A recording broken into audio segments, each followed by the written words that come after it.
Բարև ձեզ հարգելի հեռուստադիտողներ, հետևորդներ 168 ժամի YouTube-յան էջում երկու ճակատ ոդկասթի 108-րդ թողարկումն է։ Էդգար Ղազարյանը եւ ես Դավիթ Սարգսյանը շարունակում ենք ամփոփել եւ վերլուծել շաբաթական լրահոսը։ Դա անում ենք մեր գործընկեր Pantera Security մասնավոր պահնորդական ընկերության աջակցությամբ, որը շարունակում է տասնամյակների իր փորձառությամբ ձեզ առաջարկել անվտանգության եւ պահնորդական բարձրակարգ ծառայություններ, ինչպես մայրաքաղաք Երևանում, այնպես էլ հանրապետության բոլոր 10 մարզերում, ինչպես իրական ժամանակում եւ տարածության մեջ, այնպես էլ հեռավար, լինի դա կենտրոնացված տեսահասկման, VIP տիկնապահների տրամադրման, ուղեկցման, փոստի անվտանգության, ձեր գույքի, բնակարանի, առանձնատան, արտադրական ենթակառուցվածքների, ուսումնական հաստատությունների, ձեռնարկությունների, ընկերությունների անվտանգության շուրջօրյա ապահովման տեսքով։ Անվարան դիմեք մեր այս գործընկերոջը Pantera Security-ին, առավել մանրամասն տվյալների համար կարող եք այցելել Pantera.am կայք կամ զանգահարել 537850 հեռախոսահամարով։ Եթե երկու ճակատ պրոմոկոդն էլ ասեք, հատուկ առաջարկ կստանաք։ Այս շաբաթը շատ հագեցած էր վարչախմբի պարագլխի համար, 3 տարբեր հարթակներում նա հերթական, հակահայկական, հակապետական պնդումների շարքն արեց, նորանոր ինքնախոստովանական ցուցմունքներ տալով իր ղեկավարած պետության դեմ։ Մյուս կողմից բավական ուշագրավ էին թշնամի պետության բռնապետ Ալիևի ազդակները նույն այդ ամբիոններից, իմասնավորի ՄԱԿ-ի գլխավոր վեհաժողովի բարձր ամբիոնից, որտեղ խոսելիս 15 րոպեում օրինակ Ալիևը 11 անգամ Հայաստանը բնորոշեց որպես օկուպանտ պետություն։ 11 անգամ օգտագործվել է օկուպանտ հայերեն զավթիչ արտահայտությունը, մի քանի անգամ նաև մեզ մեղադրել է ագրեսիայի համար։ Դրանից ավելի վաղ ադրբեջանական երկրորդ խոշոր քաղաքում Գանձակում, որն իրենք Գյանջա են անվանում, ԱՊՀ ամենամյա խաղերն էին կայացել, որտեղ ի ցուցադրություն բոլորի ներկայացվել էր այսպես կոչված երկաթե բռունցքը, որը 44-օրյա պատերազմում թշնամի պետության տարած հաղթանակի խորհրդանիշն ու վկայությունն է։ Երկաթե բռունցք անվանումով հուշարձաններ տեղադրվել են բռնազավթված Արցախի մի քանի բնակավայրերում։ Ալիևը սիրում է իր տարբեր ելույթներում շարունակաբար ֆիզիկապես բռունցք ճոճել Հայաստանի վրա, դա ուղեկցելով նաև խորհրդանշական բռունցքի ճոճմամբ, այսինքն ֆիզիկական ժեստը համադրում է Հայաստանի հանդեպ նորանոր սպառնալիքների, մարտահրավերների հետ։ Մերը մուրճը, բայց նախատեսված Հայաստանի քաղաքացիների գլխին խփել։ Այդ մուրճը որևէ կերպ Ադրբեջանին եւ Թուրքիային չի վերաբերում։ Վերաբերում է միայն Փաշինյանի դիմախոսներին, միայն բոլոր այն անձանց քաղաքական ուժերին, հանրային քաղաքական շրջանակներին եւ կազմակերպություններին, որոնք կհամարձակվեն խոսել ներազգային խնդիրների մասին։ Եվ ահա այս երկաթե բռունցքը Փաշինյանի գլխի փոխարեն իջնում է Հայաստանի Հանրապետության բոլոր քաղաքացիների, մեր ազգաբնակչության եւ ընդհանուր առմամբ աշխարհասփյուր հայության վրա, որովհետեւ երկաթե բռունցքը մեծ հաշվով խորհրդանշում է Հայաստան պետության չգոյությունը, հայ ժողովրդի բնաջնջումը։ Ընդ որում Ալիևը բավական հմուտ դիվանագետ լինելով մտրակի եւ քաղցրաբլիթի հաջորդական քաղաքականությունն է գործադրում։ Օրինակ, վերջին 2 ամսվա ընթացքում, օգոստոսի 8-ից ի վեր, նա մի քանի առիթներով խոսել է այն մասին, թե իբր Ադրբեջանի եւ Հայաստանի միջև վերջապես խաղաղություն է հաստատվել։ Ըստ ամենայնի, այս հայտարարությունները երկու նպատակ ունեն։ Առաջին, ներքաղաքական հաղթաթուղթ տալ Փաշինյանին, այսինքն օգնության հասնել այս վարչախմբի պարագլխին, թե իբր Ադրբեջանում են համարում, որ արդեն խաղաղություն է մեր եւ իրենց միջև, եւ երկրորդ, որ շատ ավելի կարեւոր է, այսպես կոչված միջազգային հանրության աչքում էլ լեգիտիմացնել այն ամենը, ինչ տեղի է ունեցել մինչ այս։ Այսինքն, օրինակ, Արցախի հարցը մեկընդմիշտ եւ վերջնականապես փակել, գերիների հարցին որևէ կերպ չանդրադառնալ, աչք փակել եւ յուղոտ կարմիր խաչ քաշել մեր ռազմագերիների, պատանների, անհետ կորածների ճակատագրի պարզաբանման, մեր պատանների վերադարձի հարցի ուղղությամբ որևէ մարդասիրական քայլ չձեռնարկել։ Եթե 1-2 նման հայտարարություն լիներ Հայաստանի հանդեպ նորանոր սպառնալիքներով եւ մարտահրավերներով լեցուն, մենք կկարծենք, թե դրանք պատահական դրվագներ են, բայց Ալիևի վերջին տարիների ռետորաբանությունը անփոփոխ է, եւ նա շատ ավելի հետեւողականորեն խոսում է Հայաստանը մանր քայլերով վերացնելու, բնաջնջելու, ոչնչացնելու մասին, քան Հայաստանի հետ այսպես կոչված խաղաղության դարաշրջանի բացման։ Եվ այս շարունակական նվաստացումների շարքի հերթական արարը Ալիևի ու Փաշինյանի հերրակա բանավեճն էր, սկսված նախ Նյու Յորքում եւ շարունակված միակողմանիորեն Ստրասբուրգում։ Իդեպ ժամեր առաջ, ընդամենը 3 նրանք Կոպենհագենում դարձյալ հանդիպել են։ Բայց այնտեղ բանավեճի տրամադրությունը տեսանյութում եւ բանավեճի, ճիշտ հակառակը հաղորդագրություն այն մասին էր, որ կողմերը պայմանավորվել են շարունակել երկկողմ օգուտներ բերող այդ ճանապարհի կառուցման, որ 2 օր առաջ նրանից բացատրություններ էր պահանջում։ Հերթական ոչ ֆորմալ հանդիպումն է, առանց դրոշների, առանց աշխատակազմերի, որևէ ներկայացուցչական կամ արարողակարգային մանրամասն չունեցած։ Այսինքն գույքը նայ, բուֆետ է։ Էդգար, ես եւ դու որ հանդիպում ենք, հավանաբար ավելի լուրջ պաշտոնական ու ներկայացուցչական միջավայրում ենք հանդիպում, քան սրանք։ Մենք դեռ չենք հետում։ Եվ տես Փաշինյանը ընդամենը մեկ բան է խնդրում ՄԱԿ-ի բարձր ամբիոնից, Ալիևից ու Էրդողանից։ Ասում է, այդքան շատ մի օգտագործեք Զանգեզուրի միջանցք արտահայտությունը, մենք այդպես չենք պայմանավորվել։ Ենթատեքստն էլ հետեւյալն է. 2026-ի ընտրություններին պիտի վերարտադրվեմ, այսպես կոչված խաղաղության մահակ պիտի բանեցնեմ ժողովրդի գլխին։ Դրանից հետո կկատարեմ ձեր կարևորագույն նախապայման պահանջը, այն է Հայաստանում նոր սահմանադրություն կընդունեմ։ Ճիշտ է, ընդամենը 2 օր առաջ կառավարական ժամին, խորհրդարանական հարցու պատասխանի ժամանակ, նա մի աստիճան էլ իջեցրեց այդ թեմայով իր ճակերտյալ վճռականությունն ու սկզբունքայնությունը,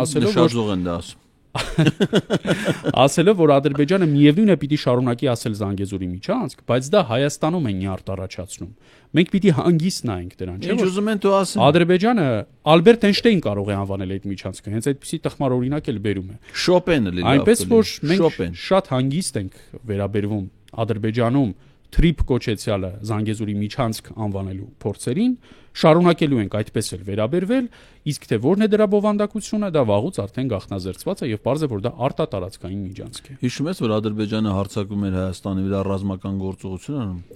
ինքը անձամբ քպեականներն ասում էին, Ադրբեջանը այդ ձևով փորձում է փոխել խաղաղության մեր ձգտումները, բայց ինչքան էլ ինքը մեր դեմ պատերազմի, չի կարող փոխել մեր վճռականությունը դեպի խաղաղության ճանապարհ։ Այդ անշնորհքները ինչքան էլ մեր դեմ պատերազմեն, միևնույնն է մենք վճռական գնում ենք դեպի խաղաղության ճանապարհ։ Հիմա նույնն է, ինչքան էլ որ իրանք մեր երկրի տարածք ասեն Զանգեզուրի միջանցք, ջանդամն ասեն, ջորն ասեն, մենք միևնույնն է գնում ենք դեպի խաղաղության ճանապարհով։ Ուրեմն հիշեցրեցիր ՄԱԿ-ի ամբիոնից 2 ելույթները, ես զուգահեռ ուզում եմ հիշեցնել 2022 թվականի ՄԱԿ-ի գլխավոր ասամբլեան։ Ուրեմն 22 թվականին դա Նիկոլ Փաշինյան ընդեղ էր հենց սեպտեմբերի 22-ին, այսինքն ջերմուկի ուղղությամբ ադրբեջանական հարձակումից մի քանի օր հետո, մի քանի օր ընդամենը։ Ինքը դիմել էր ՀԱՊԿ-ին եւ գնացել էր Նյու Յորքում հանդիպում էր ՆԱՏՕ-ի գլխավոր քարտուղար, երբ որ ՀԱՊԿ-ի գլխավոր քարտուղարն էս չէր ընդունում։ Ու հիշի ինչ ասաց իր ելույթը այդ ամբիոնից։ Ասաց.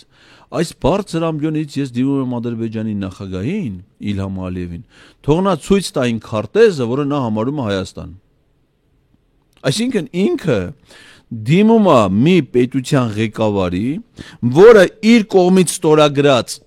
ազգային անվտանգության ռազմավարությամբ համարվում է Հայաստանի համար թշնամական անվտանգային մարտահրավերներ ներկայացնող պետություն, դիմում այդ պետության ղեկավարին, ասում է, կասես ես որ երկրի ղեկավարն եմ, սահմանները ցույց կտաս իմ իշխանության։ Նա էլ անշնորհքի նման, ասեմ Դավիթ, մինչև հիմա ցույց չի տվել քարտեզը։ Ցույց է տվել փոքրինչ այլ կերպ, իր ասկյարների ֆիզիկական տեղադրությամբ, Վարդենիսի եւ Ջերմուկի լեռներում։ Հիմա դրանից իմիջայլոց մի քանի օր հետո էլ ստորագրեց Պրահայի հայտարարությունը, որով Արցախը հանձնեց Ադրբեջան։ Հիմա եկել է, Ալիևից հետո կանգնել է այդ ամբիոնին, իդեպ այն պահին, երբ որ դահլիճում լեփ-լեցուն դատարկ աթոռներեն սպաղված է միայն Նազելի Բաղդասարյանի, Արադ Միրզոյանի, մեր մակում ներկայացի, ԱՄՆ նախագահային դեռևս հավատարմագիր չհանձնած դեսպանի, ինքը նշանակում է դեսպանչիստ Վիեննայի կոնվենցիայի, զբաղված են մենակ դրանց աթոռները։ Ու այդ դատարկ աթոռներին դիմելով ինքը Ադրբեջանի նախագահից ասում է, մի հատ ինձ կասես, այդ որ ասում է Զանգեզուրի միջանցք, ինչ նկատի ունես։ Նա էլ ինչի է հեգնում, բուֆետում Կոպենհագենի չի պատասխանում, ասում խո դու ապուշ ես, բա Աբու Դաբիում 5 ժամ, մինչև Վաշինգտոն գնալ է, ես քեզ բացատրել եմ, Զանգեզուրի միջանցքը ինչ է, մենք հիմա քեզ տանում ենք ընդ դու ինչ թուղթ ես ստորագրելու, Դու չես հասկացել թե ինչ է Զանգեզուրի միջանցքը, ընդեղից ես ինձ հարցնում որ ես պարզաբանեմ, դե գնա սպասի կպարզաբանեմ։ Ակնհայտ է, չէ՞ որ Ալիևը այսինքն դու քիչ առաջ ասում ես թե Ալիևը ոնց հետևողական քայլերով առաջ է տանում, նաև ինչքան համակարգված է իրանց մոտեցումները, քայլերի տրամաբանություն, այսինքն իրենք շտապողականություն չեն ցուցաբերում, իրենք գիտեն, որ քայլը պետք է անեն Միսկի խումբը լուծարելուց հետո, որ քայլը պետք է անել այս համաձայնագիրը ստորագրելուց հետո։ Դες հիմա օրինակ ոչ մի շտապողականություն չի ցուցաբերում սահմանադրության ընդունման հարցում, նորմալ, մի շտապելու բան չկա։ Պետություն ենք քանդում, ինչ պարտադիր է մի ամսում լինի դա։ Հիմա դու իշխանազավթումդ կիրականացնես, ես քեզ կօգնեմ այդ հարցում։ Եթե շատ պետք կլինի, ինչքան մի 10-15 գիրել կտամ։ Գնա, ռոպագանդա արա, դիրքերդ ամրապը, իսկ հետո երբ որ նասա, ես քեզ ասեմ, սահմանադրության կարող է հանրակրվել չդնի Դավիթ։ Ես մտածմունք ունեմ, իմիջիալոց դա ոչ միայն ես այդ մասին մտածում էի, ասում եմ տան խոսակցություն երեխուս լսի, չէ՞։ Դանիել Լեոնիսյանը ասաց։ Մենք այդ մասին նախորդ եթերում ենք խոսել, որ ազգային ժողովով կփորձեն անցկացնել ճիշտ այնպես։ Դնել է նոր տեքստը բուկլետի մեջ նախընտրական քարոզչության։ Ասի արդեն կողմ ենք ժողովուրդը։ Դու ռազմագերիների մասին խոսեցիր եւ նրանց մի մասի հնարավոր հանձնման մասին խոսեցիր ընտրություններից առաջ։ Դա վստահաբար չի լինելու Արցախի ռազմաքաղաքական ղեկավարությունը։ Չէ, ինչ ես խոսում։ Շուտով նրանց դատավճիռները կհրապարակվեն, հոկտեմբերի վերջ է նախատեսվում, ծանրագույն հանցանքներ են մեղսագրվում մեր հայրենակիցներին, գեներալներին, նախագահներին, եւ մարդիկ կան, որոնց ընդհանուր մինչեւ 50 մեղադրանք է ներկայացված։ Քրեական օրենսգրքի 20-ից 50 հանցանքներ են մեղսագրվում նրանց, բոլորը մտածած են, եւ դրանց մեծագույն մասը, այդ հանցանքների մեղսագրման մեծագույն մասը, այսինքն գումարային էֆեկտը, այո, լինելու է ցմահ ազատազրկումը, այսինքն ցավոք սրտի այս վարչախմբի իշխանաբարման օրոք նրանցից որևէ մեկին մենք չենք հայրենադարձելու եւ Հայաստանում նրանց տեսնելու հնարավորություն չենք ունենալու, բայց այո, իր համար ոչ այնքան սկզբունքային նշանակություն ունեցող մի քանի ռազմագերիների կարող է հայրենադարձել Ալիևի ֆորայով եւ դա ներկայացնել որպես մոտալուտ խաղաղության դարաշրջանի բացում։ Այս կենսական կարևորագույն թեմային Փաշինյանը ՄԱԿ-ի բարձր ամբիոնից չանդրադարձավ, այնպես ինչպես Հայաստանի Հանրապետության օկուպացված տարածքներին։ Ընդհանրապես Ալիևի հետ հերրակա բանավեճի էր բռնվել Թրիփի կամ Զանգեզուրի միջանցքի անվան հարցում։ Այսինքն հորդորում էր շատ չգործածել այդ բառը, որովհետև դա, ինչպես քիչ առաջ նշեցի, իր խորհրդարանական ելույթի համատեքստում նյարդ է հարուցում, այո։ Բայց շատ ավելի կարևոր է, որ Փաշինյանը ՄԱԿ-ի ամբիոնից Հայաստանի ներքաղաքական օրակարգի դրվագներից էր պատմում, օրինակ այն, որ իրենք 26 թվականին մանդատ ստանալուց, այն է վերարտադրվելուց հետո պետք է Հայաստանում նոր սահմանադրություն ընդունեն։ Շատ դժվար է պատկերացնել այնտեղ նստած ասիական կամ լատինամերիկյան մի քանի երկրների բռնապետ առաջնորդների, որոնք մեծ հետաքրքրությամբ կլսեին, թե Հայաստանում երբ է նոր սահմանադրություն ընդունվելու։ Կամբոջային հետաքրքրի։ Կամ Լաոսին։ Կամբոջային հենց իմենն է, որովհետև Ալիևը Ադրբեջանին ասում է Կամբոջա։ Մեկ էլ Ալբանիային կարող է հետաքրքրել, որի վարչապետը Մակրոնին խնդրում էր իրեն շնորհավորել Ադրբեջանի հետ հաստատված խաղաղության թեմայով։ Այսինքն ակնհայտ է, չէ՞, թե արդեն որքան հեգնանքի, ծաղրի ու ցինիզմի առարկա է դարձել Հայաստանը։ Պարզ է, որ Ալբանիայի վարչապետը Թրամփին չէր ծաղրում։ Չէ։ Ակնհայտ է, որ այս ամբողջ իրավիճակի զոհը Հայաստանն է, որովհետև Հայաստանի վարչապետը գեթ մեկ անգամ հրապարակայնորեն չի հակադարձել Թրամփին, ասելով, որ իր երկրի ճշգրիտ անվանումը Արմենիա է, եւ ինքն էլ մյուս տղան չէ։ Դա է ասում, Հայաստանի վարչապետը ասելով դու նկատի ունես այն մյուս գյադային, WhatsApp-ում այդպես է գրված համարը, other guy։ Դու ասում ես, բան, տղա, բայց հայերենում այդ բառը, այդ ինքը անգլերենից որ թարգմանվում է, տղան դա boy-ն է, another boy, որը մի քիչ կոնկրետ է, կոնկրետ ում նկատի ունես։ Guy բառը անգլերենում օգտագործվում է անորոշ ձևակերպման մեջ, էլ, այսինքն երբ որ ինչ-որ մեկին հենց անորոշ ես դիմում, էլի, շատ པարզ չի թե ով է։ Հայերենում այդպես փոխառությունից վերցած եզրույթ կա կոչվում է գյադա, էմյուզ գյադան, էլի, իրան այդ իմաստով է։ Ինքը ասիկան հենց օժանդակ կողքից են մեկը, որը ես մոտավորապես հիշում եմ։ Այսինքն եթե որոշակի էր թե ինքը կոնկրետ ում է հիշում, ասենք օրինակ Ալբանիայի վարչապետին։ Այն ված կասեր another boy։ Բայց ինքը ասում է գայ, հələ լավա գայ ասե։ Ընդ մի տառի շեղում կարալ լրիվ փչացնել ամեն ինչը ասա։ Հիմա պատկերացրու Թրամփը իր WhatsApp-ին մի նամակ է ստանում կամ մի զանգ ու ինչպես է գրված զանգով Another guy from Albania close to Cambodia Եվ այդ մարդը խնդրում է խաղաղություն հաստատել neighbor country of Cambodia Ծիծաղում ենք ողբերգական ընթացք է սա եւ շատ ուշագրավ են ու շատ ծիծաղելի են ու շատ ճղճիմ են նաեւ այն փորձերը թե իբր Ալիևին միջազգային պատասխանատվության կամ միջազգային իրավունքի դաշտ պիտի բերեն եվրոպացիները կամ ամերիկացիները Փաշինյանը ինքն է Ալիևի վրայից սրբագործել, հանել ռազմական հանցագործի եւ ցեղասպանի խարանը։ Նրա վերջին 2 տարիների ելույթները միջազգային բոլոր հեղինակավոր ամբիոններից, Եվրախորհրդարանի ամբիոնից, ԵԽԽՎ-ի ամբիոնից, ՄԱԿ-ի գլխավոր վեհաժողովի ամբիոնից, Եվրոպական քաղաքական համայնքի գագաթաժողովների ամբիոններից, բոլոր առաջատար միջազգային ղեկավարների ներկայությամբ Փաշինյանն ինքն է մաքրագործել եւ սրբադասել Ալիևին։ Այն նույն Փաշինյանը, որը 5 տարի առաջ այս օրերին 44-օրյա պատերազմի ծանր փուլում Ադրբեջանը եւ Թուրքիան համարում էր ռազմական հանցագործ եւ ցեղասպան պետություններ։ Պնդում թե Թուրքիան 100 տարի անց տարածաշրջան է վերադարձել շարունակելու եւ ավարտելու հայոց ցեղասպանությունը։ Եվ հիմա ահա Փաշինյանը Ալիևին վերջնականապես հնարավորություն է տալիս ազատելու իր ձեռքերը եւ ավարտին հասցնելու կիսատ թողած գործը։ Ու այս ֆոնին գտնվում են մարդիկ, որոնք ինչ որ ուժերի են մեղադրում, ասենք օրինակ, մեր պատանդների չհայրենադարձվելու հարցում։ Դե թող Պուտինը ազատի, դե թող Թրամփը ազատի, դե թող Մակրոնը ազատի։ Հարգելիներ կամ ոչ այնքան հարգելիներ։ Հիմնական շահառու պետության առաջնորդը այդ մասին ոչ միայն չի խոսում, այլև խնդրում է հանել այդ մասին դրույթները համաձայնեցված տեքստերից, ինչպես եղավ օգոստոսի 8-ին Վաշինգտոնի Օվալաձև տանը։ Ինքն է խնդրում Ալիևին եւս մեկ անգամ հաջողանալու նպատակով։ Այսինքն ով պիտի Հայաստանից ավելի կաթոլիկ գտնվի եւ հայ ռազմագերիների պատանդների ազատ արձակման հայրենադարձման թեմայով փորձի պրոակտիվ ինչ-որ քայլ նախաձեռնել։ Փաշինյանը, եթե ուզեր, 2023 թվականի սեպտեմբերի 19-ից մինչև հոկտեմբերի սկիզբ Արցախի ռազմաքաղաքական ղեկավարության որևէ ներկայացուցիչ Բաքվում չէր հայտնվի։ Նրա ուղակի ցուցումով, նրա ուղակի թողտվությամբ, անգործությամբ, իսկ երբեմն կոնկրետ հանձնարարությամբ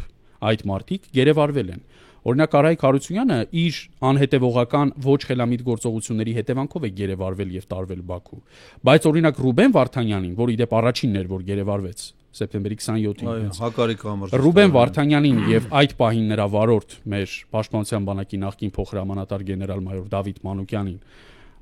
գերեվարելու պատանդարելու որոշումը, բայց այս դեպքում հենց Ռուբեն Վարդանյանին անձամբ Փաշինյանն է կայացրել։ Էդգար նա հետո դա խոստովանել է Մարզահամերգային համալիրում անցած տարվա օգոստոսի 31-ին հրավիրած իր մամուլի ասուլիսում ինքը խոստովանեց այդ մասին, ասելով, որ դեռ պիտի պարզվեր Ռուբեն Վարդանյանը ինչու էր հաստատվել Արցախում, ինչ նպատակով էր փոխել իր անձնագիրը։ Այսքանից հետո Ալիևը Վարդանյանին մեղսագրվելիք ինչ որ հանցադրվագի խնդիր ունի, Ալիևը հղում է անելու Փաշինյանին, ասելով, որ Փաշինյանն ինքն է Ռուբեն Վարդանյանին համարում մաքսանենք ռազմական հանցագործ, ապօրինի ճանապարհով Ադրբեջանի սահմանը հատած պետնախարար, անհասկանալի առաքելությամբ Արցախում գտնվող։ Հիշում ես Ռուբեն Վարդանյանի պաշտոնազրկելու հարցը, երբ որ նա պետնախարար էր, Ադրբեջանի արտաքին քաղաքականության գերակայությունների մեջ էր այդ ժամանակվա։ Ջերում Բայրամը որտեղ որ գնում էր միջազգային հանդիպումների, բարձրաձայնում էր, կարծեմ ՄԱԿ-ի գլխավոր ասամբլեայում էլ երբ որ Հայաստանի պահանջով քննարկում եղավ, այդ հարցը Ջերում Բայրամովը դրեց, որ Արցախում պիտի Ռուբեն Վարդանյանը չպաշտոնավարի։ Վերջին անգամ 23 թվականի փետրվարին Ալիև-Փաշինյան երկկողմ հանդիպման ժամանակ, իդեպ այդ հանդիպման մեդիատորը Գերմանիայի արդեն նախկին կանցլեր Շոլցն էր։ Ալիևը ասաց, բառացիորեն ասաց հետևելը. Ռուբեն Վարդանյան was smuggled into Karabakh, մաքսանենգվել է Արցախ, եւ դրանից 1 օր անց Արայք Հարությունյանը ստորագրեց Ռուբեն Վարդանյանին պաշտոնանկելու որոշում։ Հիշում ես այն Գագիկ Մելքոնյանը, Գուրգե Մելքոնյանը այն պաշտպանության նախարարությանը ասում է. Ռուբեն ջան, բա լավ կլինի, որ քո պատճառով այնտեղ այդ մարդիկ, այսինքն որ պետքա նրա պաշտոնակությունը, դա Իլհամ Ալիև է, ուզում եմ ասեմ, Ռուբեն Վարդանի նկատմամբ հասցեական իր մոտեցումները հրապարակային է, ասե։ Ընդ որում պատահական չի, որ Ռուբեն Վարդանյանից հետո թիրախավորվեց եւ Հայաստանում կալանքի գնաց Սամվել Կարապետյանը, որովհետեւ դրանք նշանավոր հայազգի գործիչներ են եւ մեկենասներ, որոնք նաեւ մեծ սոցիալական ներդրումներ են ունեցել Արցախում, այսինքն Արցախի զարգացման, Արցախի շենացման գործում, դրանք թիրախավորված են։ Աշխատանքի բաժանում կա, չէ՞, օրինակ այս շաբաթվա ընթացքում որոշում կայացվեց, որ Ջալալ Հարությունյանը պիտի նստի բանտ, կալանքի է գնալու նա։ Պաշտպանության բանակի հրամանատար պատերազմական գործողությունների ժամանակ Պաշտպանության բանակի մի հրամանատար Միքայել Արզումանյան անհասկանալիորեն դեռևս չավարտված գործով արդեն քանի տարի է նա կալանավորված է, ազատություն չունի եւ նրա մասին ոչ մեկ ոչ էլ խոսում է։ Աշխատանքի բաժանում Լևոն Մնացակայանը, Դավիթ Մանուկյանը դեղ են դատվում, այս մյուսներն ստեղ են դատվում եւ այս հերանեկարը վերաբերելու է բոլոր ժամանակներում, բոլոր 90-ական թվականներից սկսած իրերը թողածի ճանապարհ հավաքի Արցախի պաշտպանության բանակի վերջին հրամանատար Կամո Վարդանյանը, որը այսօր գլխավոր շտաբի պետի օգնական է,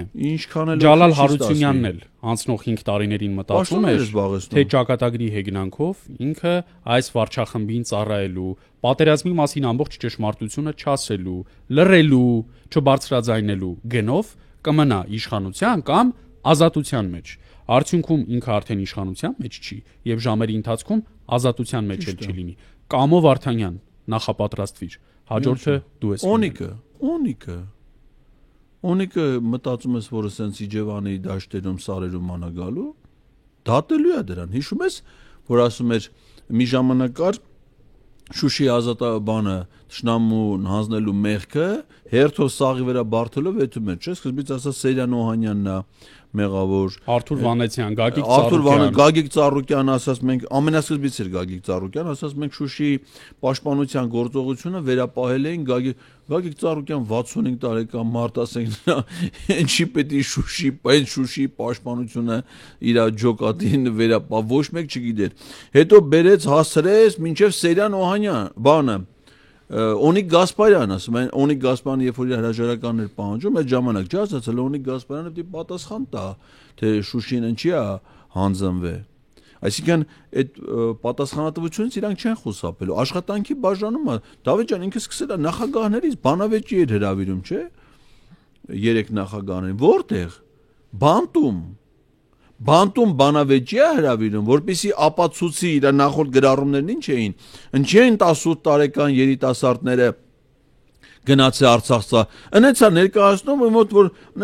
ոչ մի բանից տեղյակ չլես, կարող է մտածես, ասես Աշոտիկի բանակի քեֆի համադան Լևոն Տեր-Պետրոսյանն նայել է։ Նա է Աշոտիկին ուղարկի Արցախի ՊԲ ծառայելու։ Աշոտիկը օրինակ նոյեմբերանում է ծառայել կամ Մեղրիում։ Չէ, դե է ծառայել։ Բանը Սերժ Սարգսյանն կնգատ վերապատրաստում, որ կամավորական ջոկատ ստեղծի էթա մասնակցի 44 օրյա պատերազմին։ Ռոբերտ Քոչարյանն էր ատրճանակը դրել ճակատին ու ասում էր անպայման որ դու Արցախ կուղարկես։ Ռոբերտ Քոչարյանը երևի որպես պաշտպանության բանը պետական կոմիտեի ղեկավար ինքն էր աննայ տրեյնինգը անցկացնում Արցախի պաշտպանության բանակի զորամասում 2020 թվականի օգոստոսի վերջին։ Պատերազմից 25 օր առաջ։ Հիմա բայց նա որտե է հրավիրում այդ մարդկանց բանավեճի։ Բանտում։ Ինչի համար։ Իր ասած ինչին է վերաբերում ռազմական հանցագործությունների։ Ու նա հանձնելու է այդ մարդկանց բոլորին ասում էր մեր Բաքվի բանտերում մեր ռազմաքաղաքական ղեկավարությունը չի վերադարձվելու։ Ոչ միայն չի վերադարձվելու։ Նրանց շարքերը համալրվելու են նաև Հայաստանի ռազմաքաղաքական ղեկավարությամբ։ Ուզում եմ հիշեցնել, որ անկախության վերջին տոնից ընդամենը 1 օր առաջ այս վարչախումբը քաղաքական 7-րդ համաժողովն արեց մարզահամերգային համալիրում, որտեղ վարչախմբի պարագլուխը մի արդեն իր կողմից շատ սիրելի ցուցադրական ժեստ արեց՝ ծնկելը։ ԿՊԵ-ականների առաջ։ Դա իր մոտ շատ լավ է ստացվում։ ԿՊԵ-ականների առաջ։ Խոնարհվեց ԿՊԵ-ականների առջև, բայց ծնկեց իր ասելով իբր սնուցող մայրերի առջև։ Բայց ընդ սնուցող մայրով կար։ Դե մի քանիսը կան։ Մեկն էլ ժամեր առաջ դարձավ ազգային ժողովի հանձնաժողովի նախագահ, նա չգիտեմ սնուցող մայրա թե ոչ։ Վարչության կազմում ընդգրկվել են Արուսյակ Ջուլակյանը։ Սնուցող ոչ մեկին չի սնուցել մինչև հիմա։ Ալխազ Ղազարյանը ոչ մեկին չի սնուցել մինչև հիմա։ Այն բանը Նազելի Բաղդասարյանը կարող է սնուցելը։ Ընդ շատ քիչ սնուցող մայրեր կան, ով որ բնդե։ Սնուցող մայր դունդե, սնուցող մայր ասելով իրա նկարագրած թե ովքեր են սնուցող մայրերը, ես պատկերացնում եմ խալաթով, չաղ, մազերը խառը, չլողացած, տձև մարդիկ։ Հիմա այս դիրքը ակնհայտ է, չէ՞, թե ինչու է ընդունել Պարագլուխը։ Մոտեցող մոտալուտ ընտրարշավին ընթառաջ նա Հայաստանի բոլոր խոշոր համայնքներում եւ բնակավայրերում այս դիրքով է գնալու, հայցելու իրական սնուցող մայրերի, նահատակված զինծառայողների, ծնողների, մայրերի եւ ընդհանուր առմամբ մեր համերկրացիների այս վերջին դժոխային տարիների միջով անցածների քվեն եւս մեկ անգամ խաբելով։ Սա լավագույնս նկարագրում է նրա կարգավիճակը Էրդողանի եւ Ալիևի հետ հարաբերություններում, բայց որևէ կերպ չի նկարագրում իր մոտեցումը Հայաստանի Հանրապետության քաղաքացում, որովհետև այն բոլոր փորձանքները, դառնությունները, աղետները, կորուստները, նվաստացումը, Երրորդ Հանրապետության պատմության փաստացի փոշիացումը, մեր միջազգային սուբյեկտայնության, մեր ներքին համերաշխության ոչնչացումը, տապալումը, որ բերել է այս վարչախումբը իդեմս նրա պարագլխի, համեմատելի չէ Հայաստանին պատուհասած որևէ աղետի հետ, հավանաբար հայոց ցեղասպանությունից սկսյալ։ Իրոք Էդգար, երբ մտածում ես նույնիսկ խորհրդային դաժան բռնատիրության պայմաններում, ասենք 30-ականների կամ 40-ականների բռնադատվածների, մի քանի 100,000 երկրորդ համաշխարհայինի մասնակից զոհերի եւ բազմաթիվ այլ դրվագների մասին, երբեք նման ցավ չես ապրում, ինչպես ապրում ես մեր օրերի, մեր աչքի տեսածի համար, մեկ պարզ պատճառով։ Խորհրդային միության օրոք տեղի ունեցած բոլոր աղետները վերաբերելի են խորհրդային բոլոր ժողովուրդներին, եւ դրանցից ամենաշատը տուժել է հենց ռուս ժողովուրդը։ Այսինքն իր մեջ դա չի ունեցել ազգային քաղաքականության տարրեր, ուղղված չի եղել կոնկրետ մեկ ժողովրդի դեմ։ Հարցնենք վրացիներին, նրանք Ստալինի մասին, Ստալինի կողմից բռնադատված տասնյակ հազարավոր վրացիների մասին բազմաթիվ պատմություններ կպատմեն, թանգարաններ կան Վրաստանում։ Բայց ցավոք սրտի հայոց ցեղասպանության ուրացման, Արցախի դավաճանական հանձնման, պայմանական թանգարանը միայն մեզ մոտ է, եւ դա արված է նոմինալ հայ անձի ձեռամբ, մեկի, որի ազգանունը ավարտվում է յանով, զադեյով չի ավարտվում։ Չնայած նախածանցը էլ է բավական մոտ է բռնում, այո, Փաշազադեին։ Եվ հիմա այս դիրքով սա 26-ի ընտրություններին ընթառաջ գնալու է եւ ասելու է իր ստանդարտ տեքստերը։ Կներեք ինձ բոլոր փորձանքների համար, ես չեմ դրանց հիմնական մեղավորն ու պատասխանատուն, մենք թևակողել ենք խաղաղ եւ անվտանգ զարգացման հուն եւ բացառապես ձեզնից յուրաքանչյուրի տված քվեից է կախված, թե ինչպիսին կլինի Հայաստանի ապագան ու Հայաստանի ապագան առասարակ կլինի, Հայաստան կլինի թե ոչ։ Այդ մեկ բանը ճիշտ է ասում, բայց ճիշտ հակառակ տրամաբանությամբ։ Եվ սրա լեկտիությունն ու ցինիզմը բավում է այն աստիճանի, որ սեպտեմբերի 20-ին անկախության տոնից ընդամենը 1 օր առաջ ընդունած իրենց կուսակցական հռչակագրում խոսի սահմանադրական մեծամասնություն ձևավորելու պատրաստակամության եւ անհրաժեշտության մասին։ Չափը ասել է։ Այդ չափը 2/3-ն է, այսինքն 66%-ը։ Փաշինյանը մտադիր է ընտրությանը մասնակցած ոչ թե ընտրացուցակներում արկա, այլ ընտրությանը մասնակցած անձանց 66% ձայներին տիրանալ։ Սա պատկերացնելու համար, հարգելի հայրենակիցներ, դուք նկատի ունեցեք, որ առնվազն 400 մինչև 500,000 ձայն է անհրաժեշտ Փաշինյանին, եթե ելնենք 21 թվականի ընտրությունների կանխավարկածից։ Ես նախորդ օրերին 21 թվականի ընտրությունների ուշագրավ չափում արեցի, հենց դրա մասին էի ասում։ 21 թվականի ընտրություններին ուղիղ 200,000 ձայն է փոշիացել։ Եվ այս օրերին սնկի պես հաճող կեղծ ընդդիմադիր քաղաքական ուժերը, երբեք չշփոթել ազգային ուժերի հետ, որոնք խոշորացման միտում ունեն եւ ուզում են մեծ ընդդիմադիր դաշինքով մասնակցել, տեսնենք թե ինչ կլինի, ամեն ինչ անելու են, որ ընդդիմադիրի անվան տակ տասնյակ հազարավոր ձայներ փոշիացնեն։ Դա հաջողության փորձարկեցին օրինակ ուղիղ 2 տարի առաջ Երևանում, երբ այսպես կոչված հանրապետություն կուսակցությունը խոսում էր ընդդիմադիր դիրքերից, ապա փոքրամասնության իշխանություն ձևավորեց Երևանի ավականիում։ Այդպես արեց հայտնի հայհոյախոս բլոգերի կուսակցությունը, որի անդամները գնացին առաջին նիստին, ապահովեցին քվորում եւ դրա ուժով Տիգրան Ավինյանը դարձավ քաղաքապետ։ Նույն բանը Փաշինյանը փորձելու է գործադրել ազգային ժողովի ընտրություններին։ Իհարկե ազգային ժողովում իրանք էս ամեն ինչից, Գյումրու ընտրություններից, բանից հետո վաղար շաբաթն է գալիս, հիմա նույն բանը պիտի փորձեն այնտեղ խաղալ։ Այո, փորձարկեն, դրանից իրանք փորձ են ձեռք բերում, հետո իրանք շատ լավ գիտեն, որ նույնիսկ Երևանի ընտրությունը չունի այն արժեքը քաղաքական իմաստը, ոնց որ ազգային ժողովի ընտրություններն են, իրանք հիմնական կենտրոնացումը լինելու է դրա վրա, իսկ վարչական ռեսուրսին, որ գումարվում է քարոզչական ռեսուրսը, այդ պետական ազդեցիկ լրատվամիջոցը գործի դնելով, անվերահսկելի ֆինանսական միջոցները, որոնք գոյանում են տարբեր խաղային բիզնեսներից, թմրանյութերի վաճառքից, որոնք այս երկրում տոննաների են հասել, նույնիսկ ասենք կապանի էկո պարեկները, ասենք մի 25 կիլո ձեռները ման են գալի։ Վերջերս են բռնվել, ընդ գնացին ներկայացրին կապանում բացվում է էկո պարեկների ծառայություն, բարձում է դրանց ֆունկցիան Պարսկաստանի սահմանից այս կողմ գցած 25 կիլո թմրանյութ Երևան հասցնելն է։ Նարկոպարեկներ էին։ Այո, նարկոպարեկները շատ լավ բնույթ։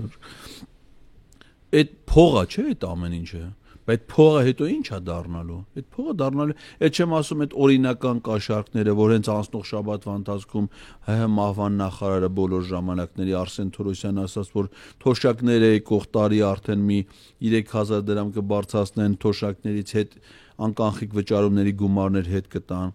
Զինծառայության ժամկետը 2 տարուց սարքեցին տարիքես, տեսել քանի ընտանիքի է դառնում դրա շահառու, մինչև 1 միլիոն դրամ անհուսալի վարկերը պետական բյուջեից մարել է, այդ փողերը ինչա դառնում, պլյուս ամբողջ պետական կառավարում, մաթեմատիկա է, չէ՞, գումարում ես իրար, այդ քո ասած թիվը ստանում ես։ Դա համար ինքը որ ասում է մենք 26 թվին ունենալու ենք սահմանադրական մեծամասնություն, այդ ոչ թե իր ցանկությունն է ասում, այլ այս գլխից արդեն խոստովանում է իրանք ինչ են ունենալու։ Իսկ որևէ մեկը չի կարա դրան ասի թե ընտրական գործընթացը մենք կեթանք այդ ընտրական գործընթացը արդյունք է տալի, երբ որ հասարակարգը դեմոկրատիայի Լեհաստանում իմ աշկով տեսել եմ, թե ոնց ալու, որ ընդդիմությունը խորհրդանական ընտրությունների արդյունքում գալիս է իշխանության։ Բայց այդ լում այն դեպքում, որովհետև ընդ դեմոկրատական է այդ հասարակությունը, ստետեսբան ո՞ս կարա լինի։ 2026-ի ընտրությունները դեռ չսկսված, Փաշինյանը արդեն դրանք կեղծում է։ Քաղաքական հիմնական ընդդիմախոսներին առավել ազդեցիկ դերակատարներից մի քանիսին, 2 arczepiskopos-ի, աշխարհի խոշորագույն հային, մեկ այլ խոշոր մեծահարուստի Բաքվում, բանտարկելով կամ այդ հանցակցությամբ, նաև ազգային ժողովի նախկին ու ներկա падգամավորների, տասնյակ քաղաքական ընդդիմախոսների, որոնք քաղաքական հայտ էլ չեն ներկայացնում, ասենք նրա ուղղությամբ խնձոր նետած արցախցի պապիկը հաստատ չէր փորձելու իշխանության գալ, բայց բոլոր այդ մարդիկ տարվում են կալանքի մեկ պարզ պատճառով՝ վախի մթնոլորտի եւ տոտալ ահաբեկման միջավայր ստեղծելու համար։ Լրատվությունները մոտենատես ինչեր անել։ Փարաքարի համայնքապետ Վալոդիա Գրիգորյանի սպանության ենթադրյալ հիմնական մոտիվներից մեկը հենց ԿՊ-ական կամ ԿՊ-ամերձ շրջանակների կողմից,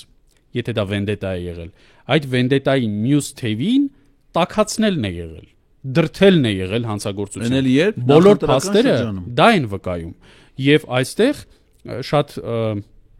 վատ է հնչում, բայց վարչախումբը հաճելին համատեղել է օգտակարի հետ։ Այսինքն տեսել է, որ այս հանցանքի ենթադրյալ շահառուկա միաժամանակ բնականաբար փորձել է ամեն ինչ անել, որ նման խոշոր մի քանի տասնյակ հազար բնակիչ ունեցող փարաքար խոշորացված համայնքում Երևանի անմիջական հարևանությամբ վաղարշաբաթ խոշորացված համայնքի ընտրություններին ընթառաջ ընդդիմադիր սկզբունքային կարգին համայնքապետ չլինի եւ նրա ֆիզիկական բնաջնջմանը, եթե ոչ կազմակերպել է, ապա առնվազն մասնակցել է, հանցակից է։ Երբ Փաշինյանը այդ սպանությունից մի քանի ժամ անց իր վարկածն է առաջ քաշում եւ դրանով նախաքննությանը պատվեր է տալիս, թելադրում է, թե որ վարկածի շուրջ է պետք աշխատել, դա քաղաքական կոռուպցիա չի, դա իշխանությունների տարանջատման եւ հավասարակշռման սկզբունքի խախտում չի։ Գնացել է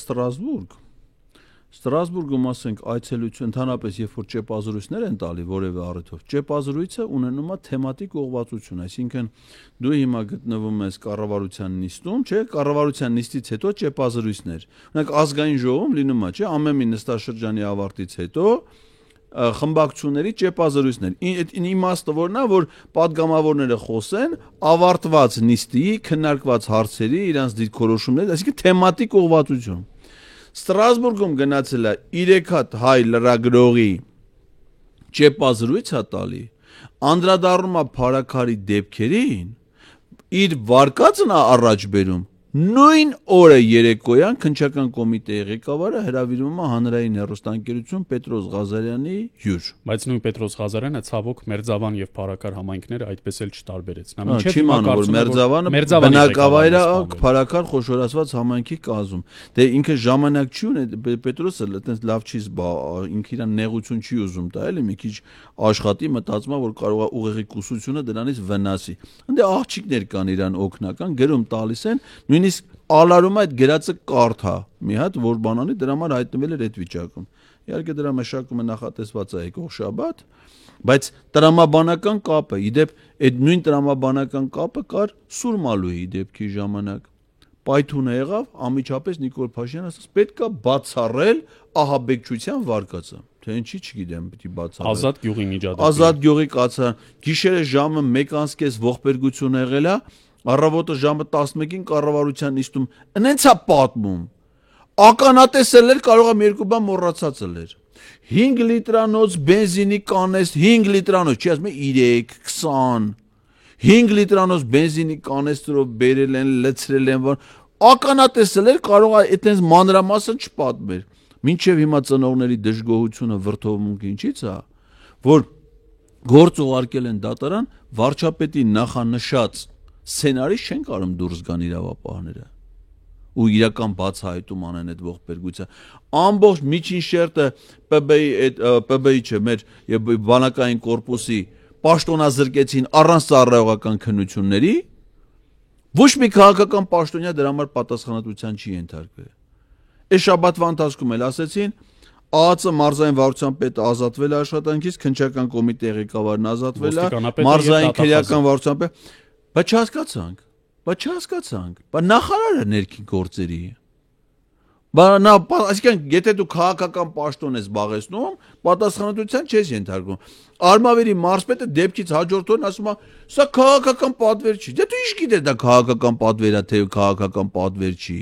Դու ընդամենը մարզպետ ես։ Դու ոչ քրեական մարմին ես, ոչ նյութերին ես ծանոթ։ Ինչ գիտես, որ դա քաղաքական պատվեր չի։ Ամբողջ ԿՊ խմբակցությունն էր ճեպազրույց տալիս այդ թեմայով եւ բոլորը միաբերան կրկնում էին այդ նույն թեզը։ Տպավորությունն այն էր, որ քաղաքական իշխանությունը հրահանգ է տրված падգամավորներին այս դեպքում ուղղորդել իրավապահներին կառուցելու հենց այդ մեղադրանքը կամ մեղադրական եզրակացության բովանդակությունը գրել դատախազի փոխարեն։ Սա նորություն չէ, որովհետև օրինակ վարչապետի նախկին օգնական Աննա Վարդապետյանը իր այդ կարգավիճակում, երբ դերևս չէր հայտնվել գլխավոր դատախազի Բաղձալի աթոռին, խմբագրում էր նախաքննության նյութերը եւ ցուցումներ էր տալիս կոնկրետ Ռուբեն Հայրապետյանի գործով քննիչների։ Ծանոթանալով բանկային գաղտնիք հանդիսացող տեղեկություններ։ Այնպես որ կառավարության շենքից իրավապահ եւ դատախազական մարմինների գործերին միջամտելը, ընթացք տալը, ցանկալի ուղղությամբ նախանշելը, վերջնարդյունքում նաեւ բարձրագույն դատական խորհրդի միջոցով դատավորներին կառավարելը, դատարանների այնպիսի նախագահներ ընտրելը, որոնք վերահսկելիության տիրույթում կպահեն դատավորներին, խոսքը նախ եւ առաջ քրեական դատարանների մասին է, եւ Առաջինատյանի եւ վերաքննիչ Վճռաբեկը մի քիչ այլ պատմություն է, սա այս վարչախմբի սիրած ձեռագիրն է եւ երիցս ծիծաղելի է այս ամենից հետո, ասենք օրինակ դատական իշխանության անկախության մասին խոսելը, ժողովրդավարության հայկական ֆորում կոչեցյալը, որտեղ Պարագլուխը բարբաջում է իբր Հայաստանի ժողովրդավարությունը որպես միջազգային բրենդ ներկայացնելու, Հայաստանը ժողովրդավարության բաստիոն հռչակելու այդ հիմարություններն է խոսում եւ արևմտյան որևէ երկրից, որևէ դեսպանատնից նույնիսկ որևէ հակադարձում չկա։ Ըստ ամենայնի այս ռեպրեսիաները գնալով խորանալու են, Հայաստանում քաղաքական սպանությունների ալիք է բացվում, այսինքն եթե զբաղվում ես ակտիվ ընդդիմադիր գործունեությամբ, եթե քաղաքական հայտ ես ներկայացնում, ապա լավագույն դեպքում բանտարկվում ես, վատագույն դեպքում սպանվում։ Երրորդ տարբերակը չկա, ծեծվում։ Կամ էլ ծեծվում։ Հիմա բանը գիտես չէ, որ բայց քո գլխին բանտարկության վտանգը կախված է կամ կախված է միջև։ Դրա համար այդ ինչ որ ասում եմ, ես սուս նստել եմ, սպասում եմ իմ ժամին, որ ասեմ ես իրեն սաղի ցավը տանեմ, որովհետև այդ քո ասացի վերաբերել ես ուրիշ որևէ մեկնաբան։ Դատավճիռը շարունակում է մնալ ուժի մեջ։ Բայց այն մասով որ իմ նկատմամբ նու ես դա որակում եմ որպես սպանության փորձ, որովհետև տեսանյութի պարզ անկողնակալ դիտորդի մոտ այդ տպավորությունը։ հանցագործությունը կատարած անձիկ դատապարտվել են 150 ժամ աշխատանքի, 150 ժամ աշխատանքի եւ 80 ժամ աշխատանքի։ Հələ կարող է պրեմիա էլ ստանալ, եթե ասեք իրանց աշխատանքը իրականացնեն ազգային ժողովում, կարող է նաեւ պրեմիա ստանան այդ կատարած աշխատանքի դիմաց ու հետն էլ բողոքարկել են իրեն, ես էլ եմ իհարկե բողոքարկել, սկսել է վերաքննիչ քերական դատանում, բայց շատ չմանրանանք մասնավորին իմ հանգամանքին, բայց սա այդ շարքից է, չէ՞, բռնություն ընդդիմախոսի նկատմամբ իր բոլոր դրսևորումներով, այսինքն բռնություն ազատազրկմամբ, որը հանիրավի հիմա բազմաթիվ գործիչներ է թվում մեր երկուսի էլի սրբազանները միայն իրենց խոսքի համար իրանց նկատմամբ հիմա բռնություն է, չէ՞ գործածում, այսինքն բռնությամբ սահմանափակվել է նրանց ազատությունը։ Հարյուրավոր այլ մարդիկ մինչև ֆիզիկական բռնություն եւ սպանություն։ Դե գնա հետներ ընտրության։ Սա ինչ է հուշում, որ սա կատարյալ բռնապետությանը բերե հաստատե այդ համակարգը եւ ինչքան էլ ինքը որ խոսի, ինչքան էլ ինքը ներկայացնի, ասում է, այսի ժողովրդավարական այն նույն բանն է, չէ՞, խաղաղությունը, մեր խաղաղությունը արդեն մի ամիս 22 օրական է։ Եվ պետք է փայփայել այդ խաղաղությունը։ Իսկ ազգային ժողովում բանկար 40-ներ, բասե էթա մի ձևի նշե 40-ից 2-3 օր անցել է, նոր մեզ ասում ես խաղաղությունը, 40-ը ազգային ժողովում ընդամենը 3 ընդունված միաձայն հայտարարությունը, միայն ԿՊՆ մասնակցել եւ բոլորը կողմնակցել, խոսում է հետեւյալի մասին, որ Հայաստանի մնացյալ բոլոր հասարակական քաղաքական շրջանակները ընդդիմադիր ուժերը, այսինքն բոլորը բացի ԿՊ-ից եւ մերձ ԿՊ-ական շրջանակներից պետք է չխոսեն եւ կամ պետք է սահմանափակեն իրենց խոսքը, լուրջ վերախմբագրման ենթարկեն իրենց բոլոր թեզերը,